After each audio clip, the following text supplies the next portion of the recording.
사랑하는 CBS 시청자 여러분, 안녕하십니까? 윤석전 목사입니다. 오늘 또 성서의 땅을 한 발자국 두 발자국 걸어가면서 발자국 소리가 들리듯 현장감 있게 설명해 주실 우리 홍순아 교수님 그리고 김판희 교수님 나와 계십니다. 많은 사람들은 부유한 나라, 행복한 나라, 미국을 선망합니다. 우리도 과거에도 그랬고 지금도 그렇습니다. 또 우리나라도 잘 살게 되는 즈음에서 가난한 나라들이 한국에 와서 돈 벌어 가지고 가기를 원합니다. 바로 이렇게 노마는 그 시대에 잘 사는 나라였고 군사, 정치, 산업 대국이었습니다. 그러므로 많은 사람들은 노마에 한번 가봤으면, 그리고 노마 사람이 돼봤으면, 그리고 노마에서 살았으면, 이런 아주 간절한 소망으로 가득 차 있었습니다. 그러므로 그 시대는 노마는 많은 사람들의 선망의 대상이었습니다. 그러나 동시에 우상이 들끓고 그리고 그만큼 죄악이 들끓던 곳이었습니다.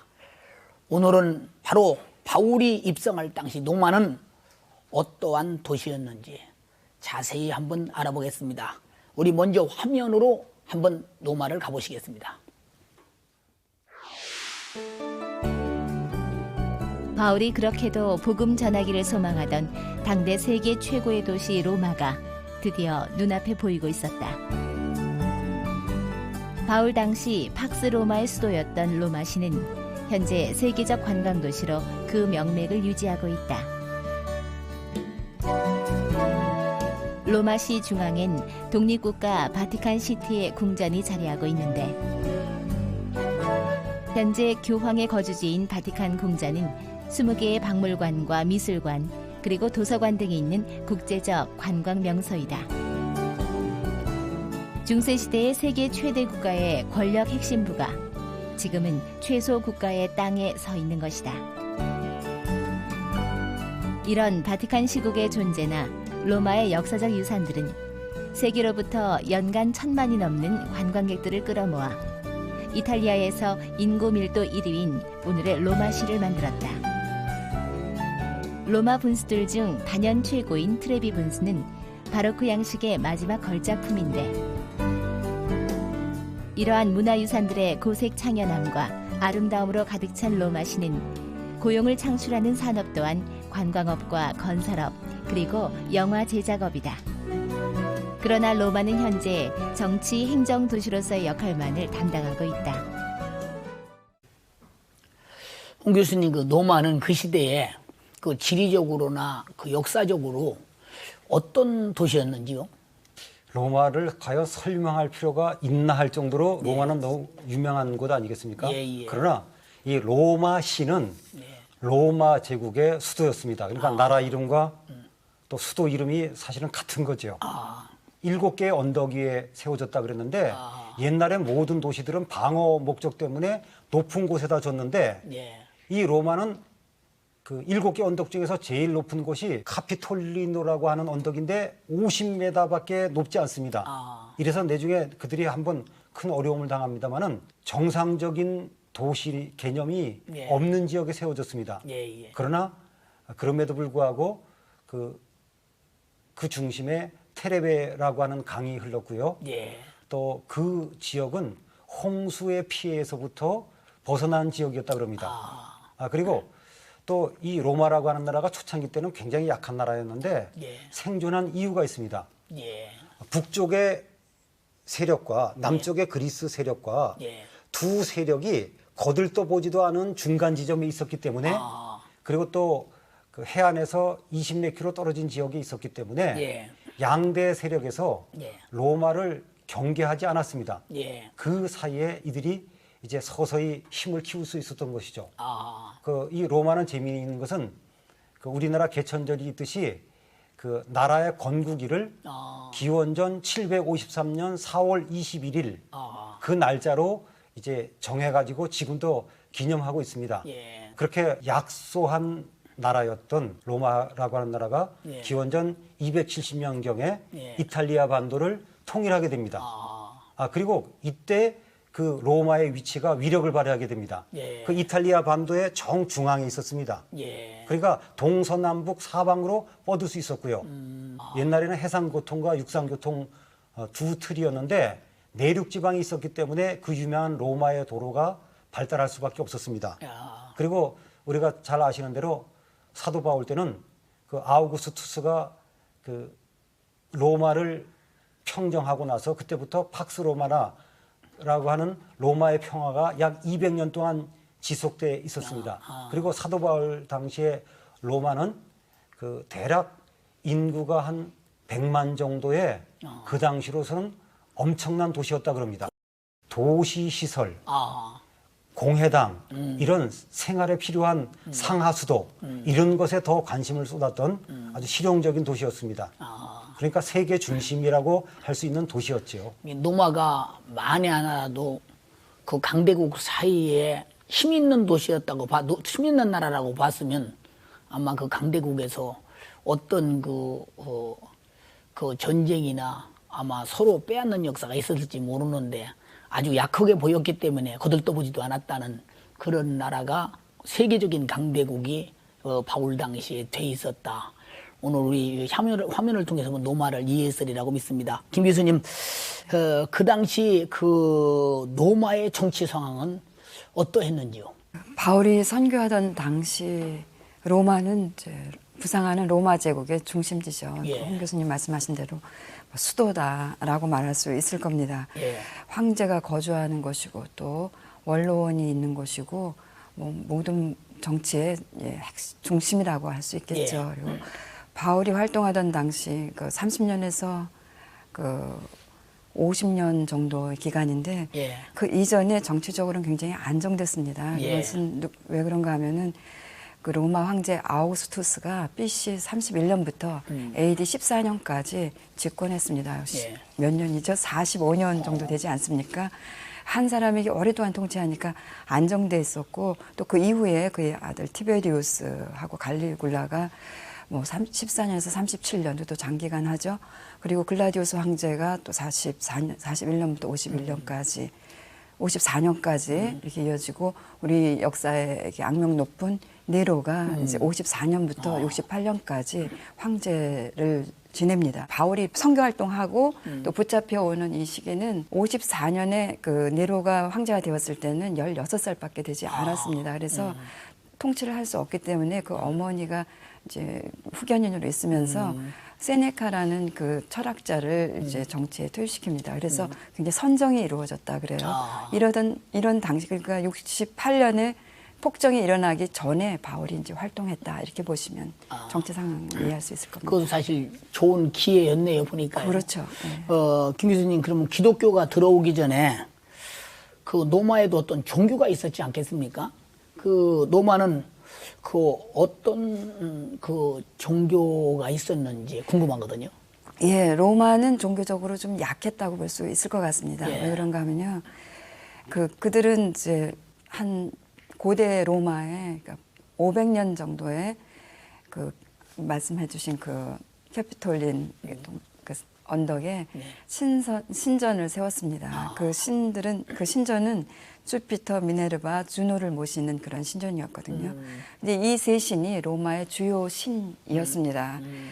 그런데 이제 알렉산더 이후에 이제 그리스 문화랑 이렇게 합쳐지고 이제 그리스의 세계화, 그리스 문화의 세계화가 이루어지면서 이제 로마의 이 신들은 그리스 신들과 이제 거의 일치화 현상이 일어납니다. 예를 들면 그리스의 제우스 신은 이제 로마의 주피터였다 이렇게 됩니다. 그래서 많은 신을 알고 있습니다. 근데 로마는 로마 도시만이 아니라 로마 제국으로 크게 부상하죠. 가는 곳곳마다 워낙 신을 많이 알고 있기 때문에 가는 곳곳마다 그 지역의 신들을 다 인정했습니다.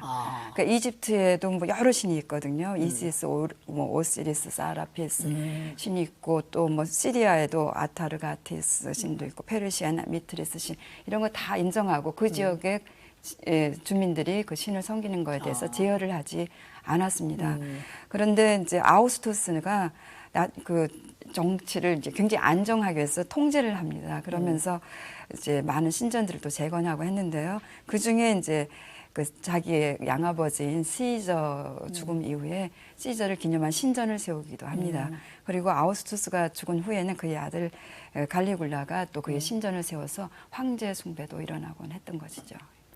그래, 이런 그 다신교가 그 지배했던 나라라고 해도 과언이 아닌데, 참 그런 곳에 가서 사도 바울이 복음을 전해서 로마 국교가 되기까지 그 하나님의 그 생명의 역사가 일어났다는 것은 엄청난, 오직 하나님만 할 수 있는 위대한 역사입니다. 지금 그 바울 당시에 최강대국이었던 로마, 그 로마의 모습을 우리 다시 한번 화면을 통해서 한번 자세히 보겠습니다. 화면을 한번 보시죠.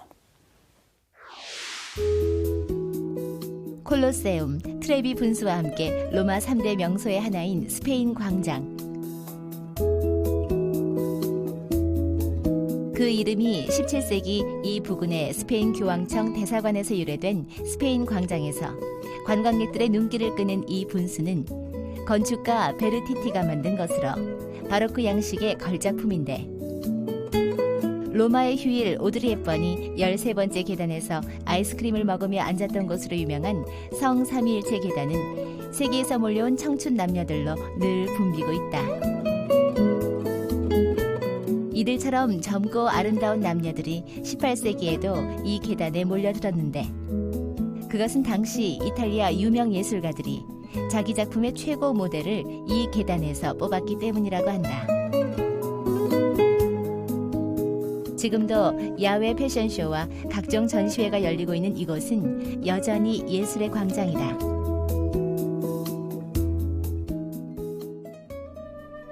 (18세기) 이래 수많은 예술가들이 찾던 콘도티 거리.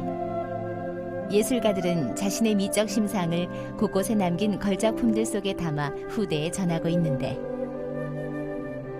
먼 과거의 시간 속에서 위대한 사도 바울이 남긴 생의 마지막 궤적을 끌어낼 수 있기에 로마는 여전히 위대한 도시다.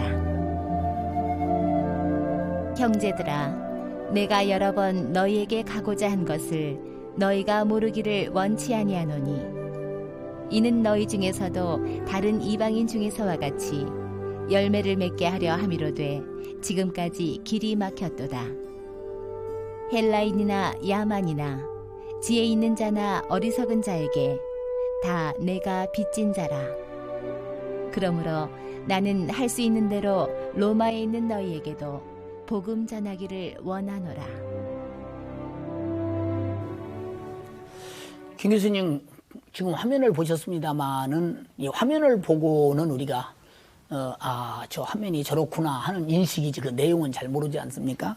그래서 오늘 설명이 필요한 것 같습니다. 그 시대의 로마의 문화의 특징은 그 무엇인지 지금 그 문화에 대해서 말씀해 주시면 고맙겠습니다. 네, 로마 문화는 이제 헬레니즘 문화를 배경으로 이제 형성되고 발전되기 때문에 그 헬레니즘 문화의 특성을 그대로 유지했다고 볼 수가 있겠습니다. 그걸 이제 다른 말로 다르게 좀 표현한다면 그리스 문화의 세계화라고 볼 수 있겠는데요. 각 로마는 아주 크게 번성하니까 각 지역의 문화, 종교를 존중했다고 말씀드렸습니다. 그래서 각 지역이 문화적으로, 종교적으로 교류하는데, 이런 문화가 이루어질 수 있었던 것은 도로가 많이 발달했죠. 그래서 도로로 인해서 그 로마 제국의 군사들만 사용한 것이 아니라 주민들도 사용하니까 서로 왔다 갔다 교류하고, 문화적인 교류뿐만 아니라 또 무역도 발달하고 해서 산업도 발달하고, 그래서 경제적으로 군사적으로 부강한 나라를 이룰 수 있었고요.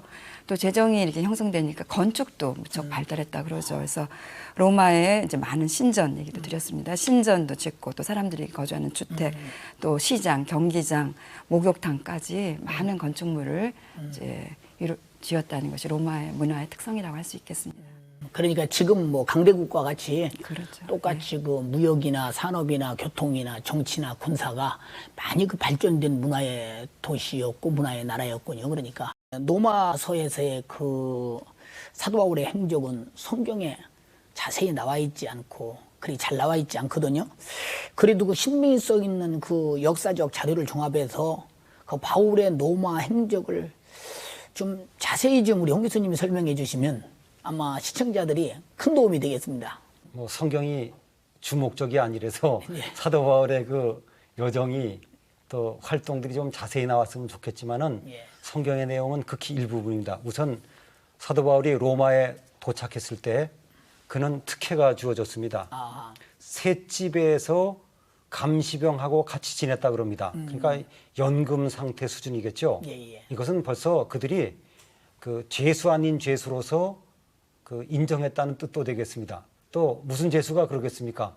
아니 사람들이 두 무리로 나눠져 가지고 하루길 이틀길 떨어진 데까지 환영을 나오고 이런 죄수가 어디 있겠습니까? 어쨌건 특별한 그 섭리겠죠. 예. 복음을 전하게 하기 위해서. 예.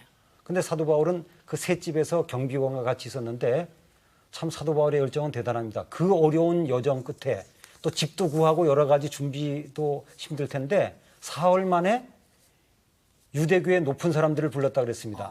회당 지도자를 불렀을 가능성이 높습니다. 예. 그들의 영향력이 있으니까요. 예. 그래서 그곳에서 2년 동안 복음을 전했다 그럽니다. 예. 사도행전은 그곳으로 끝나고 있는데 그 뒤에 어떻게 되었을까? 이제 이게 궁금합니다. 그래서 예. 대개 이제 두 가지로 그 많은 학자들이 이야기를 하고 있습니다. 첫 번째는 로마서 15장 24절에 나왔지만은 서바나로 갈 마음이 있었다 그래가지고 예. 서바나가 스페인이거든요. 예. 그 스페인 가서 복음을 전했었을 것이다. 예. 또 한 가지 가능성은 그 자기가 전도했던 지역들, 심지어 그레데까지, 골로새 이런 터키 지역, 지금으로 말하면 이제 터키지만 그 당시 소아시아 지방까지 가서 복음을 전하지 않았었을까? 그렇게 되게 이제 두 가지로 추측을 합니다. 예. 그러나 분명한 것은 초대교회 전성은 로마에 다시 체포되어 왔는데 예. 네로 왕 때 로마에서 순교 당했을 것이다라고 하는 것이 초대교회의 전승입니다. 예. 성경에는 없지만 초대교회는 그렇게 믿고 있고 또 거기에 대한 유적들과 얽힌 이야기들은 아마 다음 시간에 계속되겠습니다. 예. 그 바울은 자기가 쓴 서신에서 참 로마에 무척 가고 싶다는 표현을 많이 했거든요. 이것은 바로 그 복음을 로마에 전하고 싶은 열망이겠죠. 아마 이것은 아마 성령께서 역사하신 주님 심정이라고 믿어집니다. 그만큼 로마는 바울의 가슴 속에서 항상 그 소망하는 도시였습니다. 그리고 소망하는 나라였습니다. 그런데 바울과 로마의 그 관계에 대해서 아마 왜 그랬는지에 대해서 아마 많이 궁금할 것입니다. 우리 김 교수님이 좀 설명해 주시죠. 로마서를 보면은 그 로마에 있는 교인들을 매우 보고 싶어 하고 늘 마음을 쓰지만은 늘 길을 찾지 못해서 안타까워하는 표현이 나옵니다. 예. 그 직접 그 전도한 지역은 아닌데 그 로마의 중심지, 로마 제국의 가장 중심 지역에 기독교인이 있다는 말을 듣고 예. 로마에 대해서 관심을 갖고 그 지역을 한번 가보고 싶다는 그런 의욕을 가졌던 것 같습니다. 그리고 예. 그 로마 교회에 대해서는 그와 함께 동역했던 브리스길라와 아굴라를 통해서 듣고 그때부터 그 로마에 대해서 크게 관심 갖지 않았을까 싶습니다. 하여튼 우리가 볼 때는 그 바울이 그 생각하는 그 엄청난 그 복음의 스케일은 우리 성경을 통해서 다 알겠습니다만은 뭐 그 가슴 속에 지구를 다 품어도 모자랄 정도로 그 열정이 아니었습니까? 그런 면에 대해서는 참 우리가 바울을 바라보면서 우리 가슴 속에 그 복음에 대한 열정이 얼마나 살아있는가 다시 한번 검토해보는 좋은 시간 아마 됐으면 좋겠습니다. 우리가 그 상황을 판단해 보면 바울 이전에도 로마에는 그 기독교인들이 제법 많이 있었던 것으로 이게 짐작하고 추정되는데 바울 이전에 로마의 기독교의 그 형성과 교인들에 대해서 우리 김 교수님 좀 말씀해 주시겠어요? 고린도에서 만났다고 보는데요. 이 예. 아굴라 브리스길라 부부를 통해서 들었습니다. 그리고 어떻게 그 로마의 기독교 교회가 형성되었는지 성서적 자료로는 알 수가 없습니다. 그런데 이들로부터 로마 교회 얘기를 들었다고 했을 때 짐작해 볼 수 있는 것은 한 44년 글라디우스 황제 때 유대인 사이에 이제 소요가 일어나서 그 골치 아프니까 유대인은 나가라 추방령이 있었다고 합니다. 그런 걸로 봤을 때 로마에 이미 유대인이 굉장히 많았고 그렇다면 그 유대인 중에는 예루살렘이나 안디옥에서 복음을 먼저 영접한 후에 그리고 이제 그 로마까지 가서 그쪽에서 또 복음을 전해서 교회가 형성되지 않았을까 이렇게 짐작들을 하고 있습니다. 충분히 이해가 됩니다. 예. 그 로마는 또 모든 사람들이 가고 싶은 곳이었으니까 기독교인들도 로마에 입성해서 또 자기들의 그 산업 구조를 만들어 가면서 또 거기서 예수를 믿음으로 또 그들이 기독교인이 형성됐다고도 생각도 할 수 있겠네요. 예, 지금 두 교수님의 말씀을 들으면서 많은 이해와 그리고 우리가 눈으로 보는 것처럼 잘 이해가 됩니다. 너무 감사하고요. 이 시간 또 방청객들이 또 질문을 또 하고 싶어 합니다. 방청객의 질문을 한번 받아보겠습니다. 홍 교수님께 여쭤보겠습니다. 바울 관련 성지에 그리스도인들이 로마에 갔을 때 꼭 가볼 만한 성지는 어디가 있나요? 사도 바울 때의 모습을 그대로 가지고 있는 유일한 곳이 아비아 가도입니다. 물론 이 아비아 가도가 중간중간 파괴도 많이 되고 있지만 많은 부분이 남아 있습니다. 그래서 아비아 가도를 가면 사도 바울의 채취를 그대로 느낄 수 있죠. 그 도로 일부분 남아 있는 것들이 옛날 그 도로거든요. 그래서 저는 아비아 가도를 추천하고 싶습니다. 그러면 바로 그 부근에 카타콤도 있고요. 코바디스 교회도 그 부근에 있고요. 그래서 아비아 가도를 찾아가시면 여러 가지를 동시에 보실 수 있지 않는가 그렇게 생각합니다. 김 교수님, 로마 교회에 여성 신도들이 많았다고 했는데 다른 곳보다 유독이 로마에 여성 신도들이 많았던 특별한 이유가 있는지 그것이 궁금하거든요. 네, 우리 한국 교회는 어떻습니까? 한국 교회도 여성이 많죠, 거의. 근데 복음의 성격상 우리 기독교 복음은 약자들, 어려운 사람들, 가난한 사람들 이런 사람들에게 더 어필이 잘 됐던 것 같습니다. 근데 지금은 남녀 평등이 많이 되어서 여성이기 때문에 특별히 더 억울하다, 힘들다 이러지는 않는 분이 점점 늘어나는 것 같습니다. 근데 고대 사회는 여성들은 아무래도 어렵거든요. 그래서 복음을 이제 더 많이 받아들였을 가능성이 높다고 봅니다. 그런데 그 여성이 신도가 많은 정도가 아니라 로마서에 보면 16장에 문안 인사를 드리는데 거기에 여러 명의 이름이 언급이 됩니다. 근데 그 중에 3분의 1이 여성의 이름이 언급이 돼요. 그래서 그걸로 봐서 여성 신도가 많다기보다는 여성 지도자급들이 아니었을까.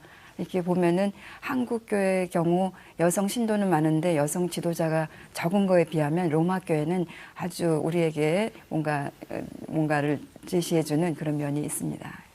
두 교수님의 말씀 충분히 방청객이 이해했으리라고 생각합니다. 오늘 교수님들 말씀 너무 감사합니다. 감사합니다.